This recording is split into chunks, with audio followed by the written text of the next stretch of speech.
So I figured that it's been a while since I did my last review. So I thought I'd take a look at one of the most, from a figure from one of the most interesting Transformer lines in recent memory, and failing to get him back into fully transformed mode. And that would be Titan's Return Deluxe Class Skullsmasher. Now, this is an interesting figure, because when he came out, he had a lot of QC issues. And I'm going to cover them more, because I got one of the prefixed figures, and yeah, it's been causing me a little bit of issues. So, yeah, as you can see, he is a green and pink crocodile. And I don't know, I just kind of like it, because I come from Florida, and we have a lot of crocodiles and alligators down there. And pretty much every aquarium, zoo, heck, even the golf courses had them. So you saw these guys everywhere. I'm not even joking, so it kicks back some memories of where I used to live for 11 years. So, before we get fully into him, we're going to take a look at his little head buddy, Grax, who managed to keep his G1 name, because originally, if I can get it focused, okay, it does not, there we go. Yeah, it looks interesting. Little rounded head with huge black bug eyes and golden face. Got some intricate molding here and there. Rotated on the back and got a giant head.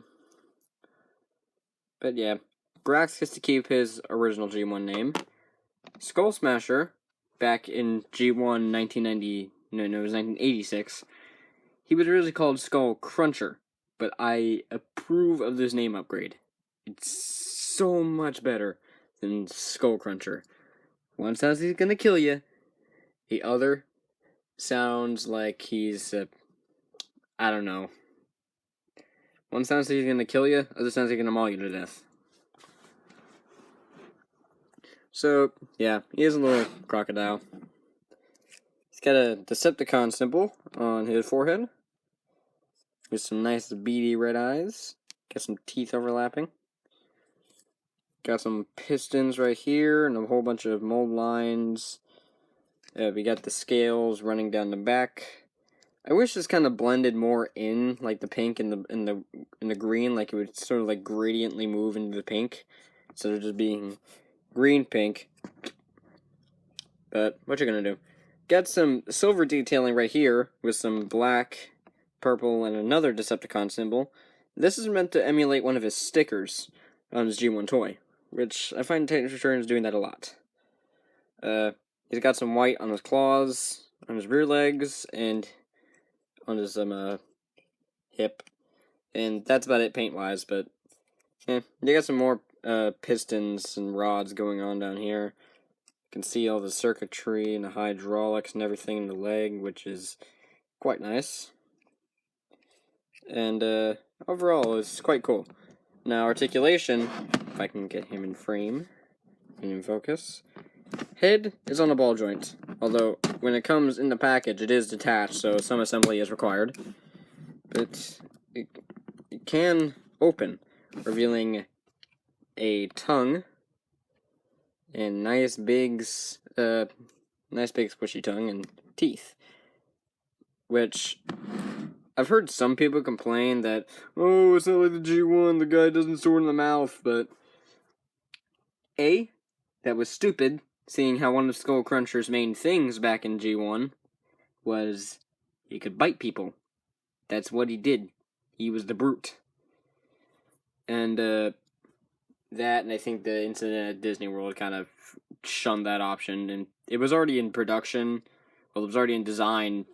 It was halfway through, actually, I believe, when that incident happened, so it already had that. But we'll get into Titan Master Storage later. We got a swivel right here. We got a hinge for outward movement, another swivel right here, and you can pivot the claws up and down for those poses where you need to get him standing a little bit higher, trying to, No, he's waving you. Or, you know, getting a better angle to bite than a deer that got too close. He's got a swivel right here, which use that to your advantage. He's got a ball joint and hip. Although because of the permanent bend in the foot, or the leg, you can't really get much out of it. And because of the attachment for the tail, it does swivel side to side, but I reckon if you're going to do it, you're going to want to hold down and then turn, because if you keep doing this, it's going to fall off. This is also where his gun is stored, right in that port.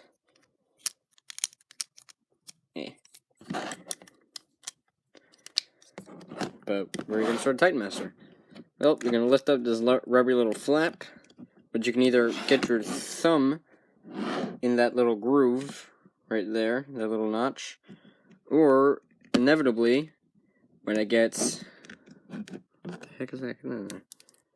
When it gets inevitably jammed down in there, because this thing has done that a lot, they were clever enough to add that little notch right there. So you just get your finger on that, and fulcrum it out, and be careful not to use the spikes. I've tried doing that before, and you can see got some marring.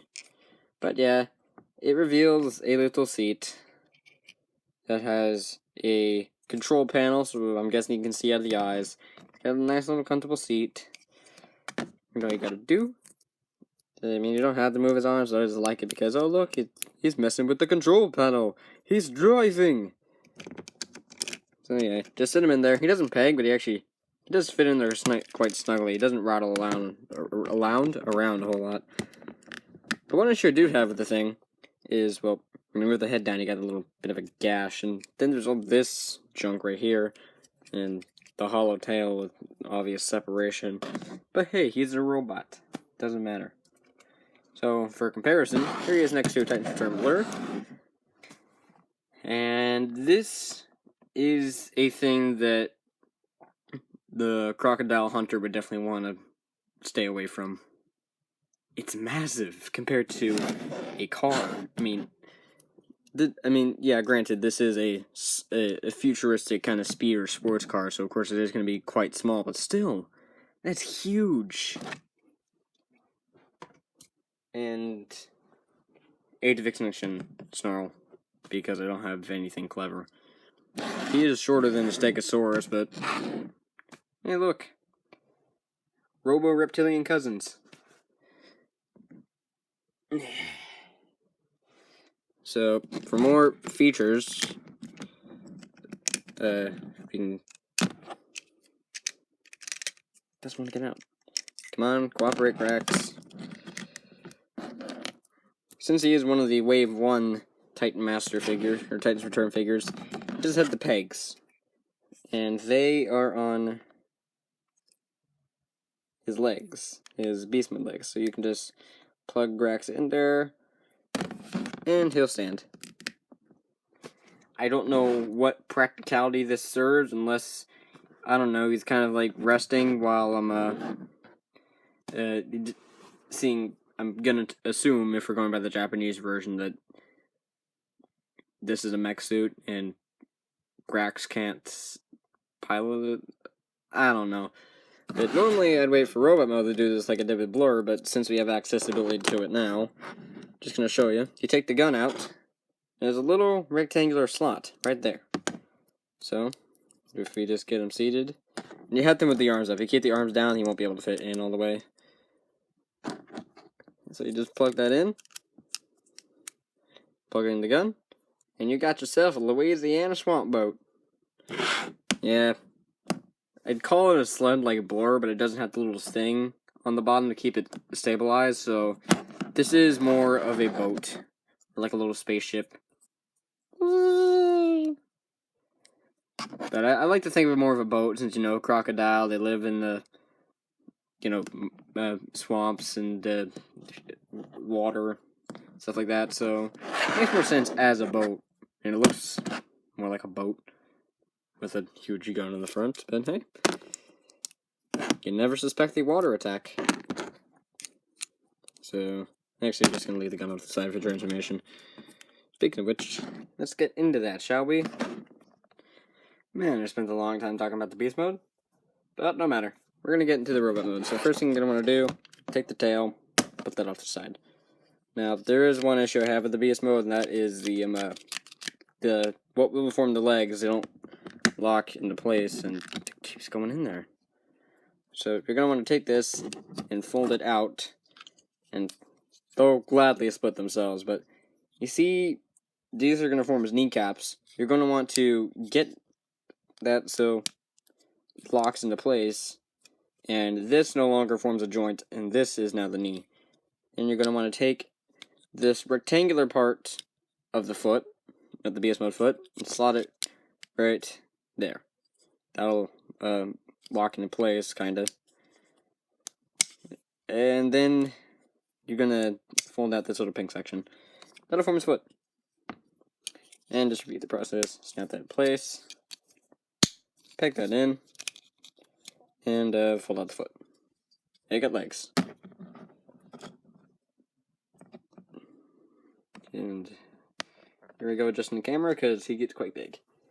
So you're then going to want to unpeg the neck section. You're going to want to fold it back so that this hinges at a diagonal angle. Then you're going to fold this down. It'll friction into place.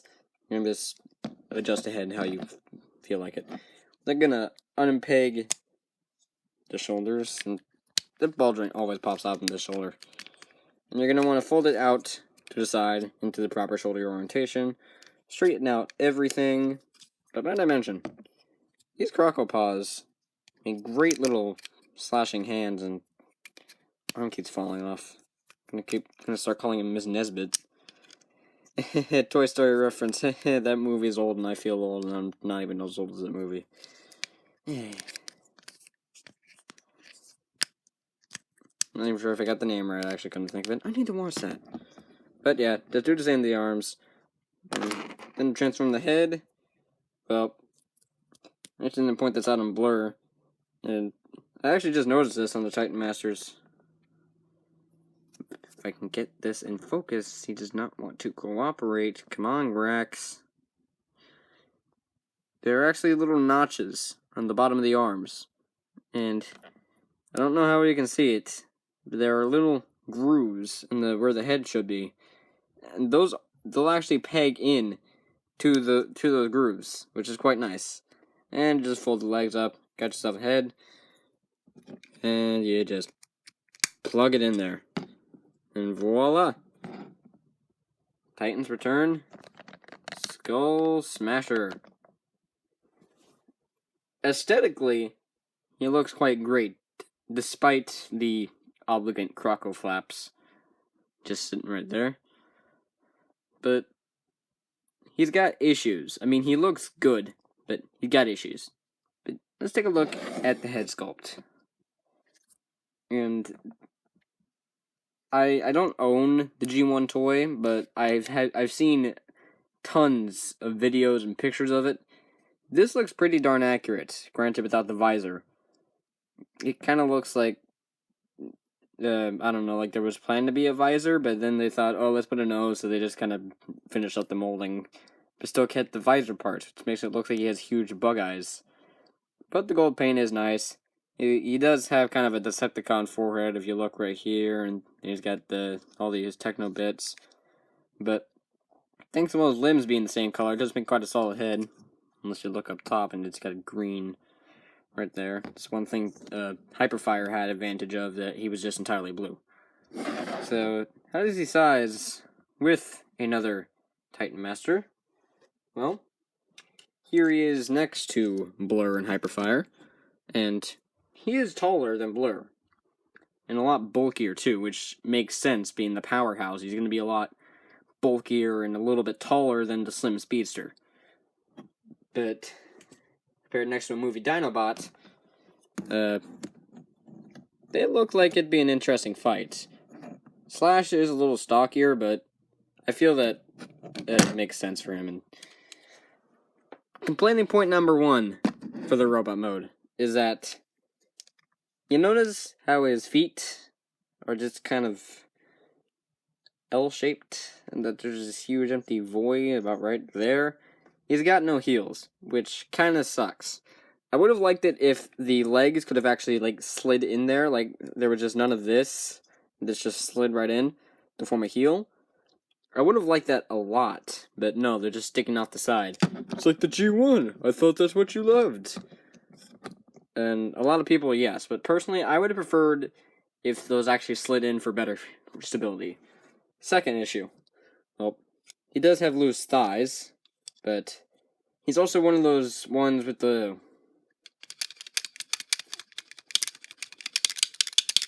loose hips. And if you can see inside there, you'll notice 2 grooves in the ball socket. That's where someone tried to solder to thicken it up a little bit. And I haven't gotten around to adding paper into it to bulk it up, and I will eventually, but for now... Come on, Hasbro. I know you have good quality control. The third one I'll get to in a minute. That's an articulation. But for weapons, we do have the tail, which in the G1 toy was a sword, but right now it's a thing. Although I have found a way to make it a sword. If you rotate the arm like this, fold the hand and the sword up in the tail, then fold the foot up, lock it in place, he's got a sword, kind of. Oh, I forgot to mention that I'm these feet lock into place. Little click. That's it. Wish I could say the same for the hands. Say, don't. Oh my god. That is a completely isolated incident. That is entirely my figure. I have never heard or seen anyone else's figure do that. It's just mine. Which sucks. But he does come with his gun. It's a nice gun. It's got a scope. It's got a barrel. Very pistol-like. Very space pistol. Kind of bland, but it suits him. And it goes into his hand. It's a little loose in this one. So I always like to... Freaking god. Why does his arm keep popping off? This is gonna be a running gag the whole video now, where his arm keeps falling off every 5 minutes. Are you proud? Are you happy of yourself, Skullsmasher? Making my life more difficult. Well, seeing how you're a Decepticon, you probably are. But yeah. Paint apps, not much, actually. We got 2 new paint apps revealed. We got the gold and the black for his face, and then we got this section right here, which has some silver with some circuitry detailing, this white panel, a little bit of gray up here, and some red. That's to emulate his plate, that on the original toy, when you plug the head in, some spokes on the actual headmaster would peg into some drums, which if you fold this down and plug the headmaster in, you would see the things go up. And my parents talking about website stuff. But yeah. We can get better visibility to shoulders, which has some pistons going out there, which kind of flow with the shoulder line. Yeah, that's about it for new detailing, besides just some lines in the legs and the ungodly, what's that? Okay, that's 6, and then there's 4, 6 plus 4, that's 10. He's got a 10-pack. But yeah, articulation, got a ball joint, the Titan Master. No, actually I forgot to do Titan Master articulation. Ball joint head, already pointed that out. Ball joint the shoulders, and then hinge in the knees. I think after like the 3rd Titan's Return video, I'm going to stop doing this, because everybody knows how these things work. They're all the same. But he does have ball jointed shoulders, and get them like this, if yours doesn't pop off, they will go out quite fine. But it's when trying to get them upward when they're straight. You can't, and you gotta use the hinge, which doesn't look any good, and makes you use that stupid Titan's Return blur thing. He does have a bicep swivel, 90-degree elbow, and technically a forearm swivel, but this works more as a wrist joint more than anything else. You got a waist swivel, ball jointed hips, thigh swivel, and 90-degree knee. Although if you break the transformation, you can get full range of movement. Although, this is quite loose. Not, like, terribly loose, it does that, but you'll have trouble holding poses. So yeah. Also, if you want to get him to stand properly, you gotta kind of get him doing that animated thing where you borderline break his knees. But, yeah, that is Titan Return Skullsmasher. Would I recommend him? Maybe. I mean, he's decent, and they do actually have figures out there that don't have the hip issues. They got the loose size, but those don't really bug me that much. But he does have a lot of flaws. So, I guess if you're a fan of G1, pick him up. If you're a completionist, pick him up. Or if you just like his aesthetic. But you're going to have to deal with some issues. That's Sniper53, signing off for my second Titans Return video. Like, comment, and or subscribe if you want to. If that helps you sleep at night, I don't know. I'm not doing this for fame. I'm just doing this for fun. Catch you later, suckers.